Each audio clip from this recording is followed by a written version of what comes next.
What's up, everyone? Mr. NoobTube Gamer giving you guys another Call of Duty Black Ops 3 gameplay commentary. Today we're playing Team Deathmatch on Hunted, and today I have an interesting topic for you guys. We're going to talk about skill-based matchmaking versus supply drops. Of the two, which is the worst thing to ever happen to the Call of Duty series? Now, obviously, when it comes to supply drops, it's more of a thing of the past. I mean, now we have these battle passes and skins that they sell, but you don't have a supply drop system anymore where you had certain weapons that were locked behind a loot box system. The last time we had that was Call of Duty Black Ops 4 in 2018. The first game to introduce supply drops was Call of Duty Advanced Warfare in 2014, which was also the first Call of Duty to implement a strict skill-based matchmaking system. Now, the Call of Duty series always had skill-based matchmaking prior to Advanced Warfare, going all the way back to COD 4, but it was only in the form of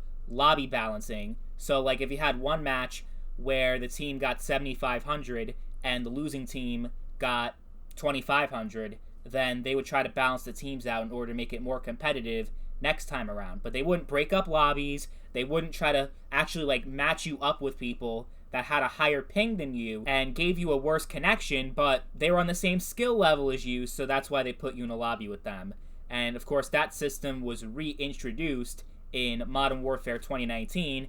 Didn't really exist that much in Black Ops 3, Infinite Warfare, World War II, and Black Ops 4. They toned the SBMM down immensely with those games, but with Modern Warfare 2019, skill-based matchmaking came back with a vengeance. It was the worst, strictest skill-based matchmaking system we have ever had in Call of Duty, and the same system continued on through Black Ops Cold War and Call of Duty Vanguard, and will likely continue in Modern Warfare 2, where every single match, even though you're not playing ranked play, it feels like a ranked match, and it feels super sweaty.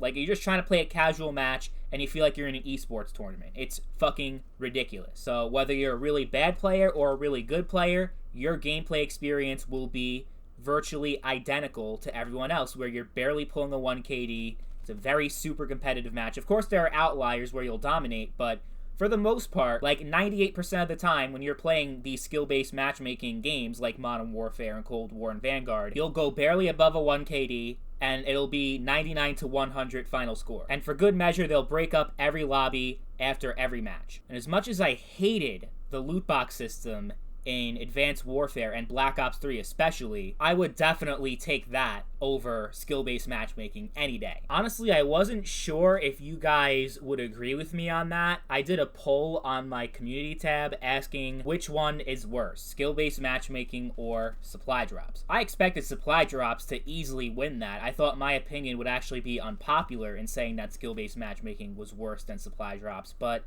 according to you guys, that's not the case. 78% of you say that skill-based matchmaking is worse than supply drops, and only 22% say supply drops are worse than skill-based matchmaking.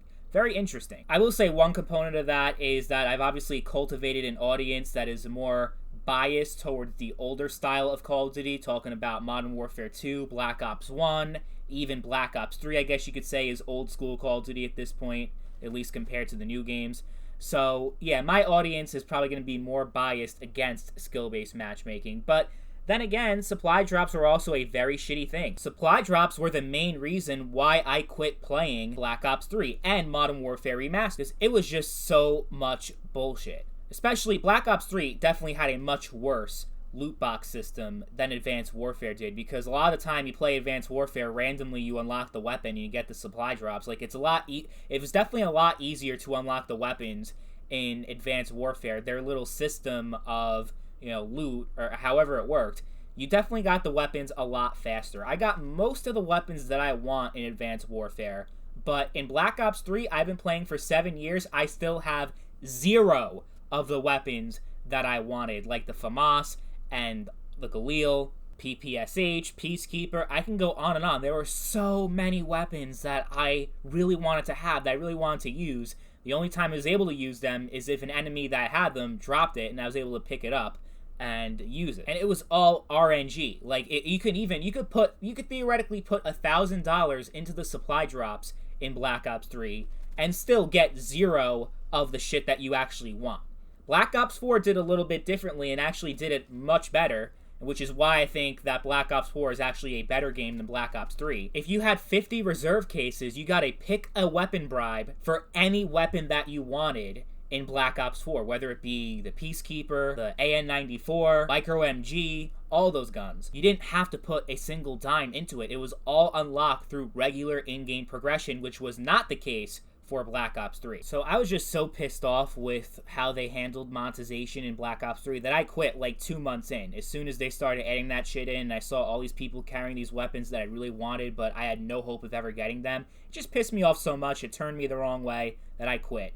So I understand, like, loot boxes were fucking awful. It's definitely the second worst thing to ever happen to Call of Duty, and I'm very glad that it's gone, but skill-based matchmaking is just on a whole nother level for me. It completely destroys all the fun that I ever had in Call of Duty, going on the high streaks. You know, even in Black Ops 3, I got a really amazing KD in this game. As much as the supply drops still piss me off to this day, at least I'm still able to have fun. I have zero fun in Modern Warfare, Cold War, and Vanguard, mainly due to skill-based matchmaking. With Black Ops Cold War, it's also due to the streak system being fucking horrendous, but, you know. I just play to have fun. I don't like taking video games way too seriously. I like going on those high streaks, getting amazing KDs. You see that channel trailer. If you click on my channel, you see that video of COD World War II where I go like 96-3, and I'm having the fucking time of my life. You can't have moments like that with SBMM in place. You just can't, unless you're reverse boosting, but that's kind of like going around the system, and if they do catch you, Activision will ban you. So it's like, it's an unnecessary risk, and it's also like, why even bother? I'm not going to try to go through hoops to have fun in a game. I'm just not going to play it. That's what I've done with the last 3 Call of Duty games because of SBMM mainly, and it's also what I've done with certain games that had really terrible loot boxes. But I think, you know, if you just directly compare it, both are obviously awful, but a direct comparison between the two, it's just so much less fun with SBMM. It sucks all the fun out of the experience, unless you're a bad player. Like, if you got a negative KD in every single COD you played prior to Modern Warfare 2019, then you actually might be having the time of your life with skill-based matchmaking, because you couldn't pull a positive KD any other way without skill-based matchmaking, putting you against other people that are just as shitty as you are. So it works great for bad players, not so much for good players that want to actually use that higher skill against lower skilled people to show off their skill and be like, yeah, hell yeah, I'm fucking awesome at this game, I'm kicking ass. Not, oh, I'm so good at this game, I'm being punished for it and being put with people at a higher skill level. It's fucking bullshit. But let me know what you guys think in the comment section down below. Which is worse, skill-based matchmaking or supply drops? As always, thank you all for watching, and I'll catch you guys later. Peace.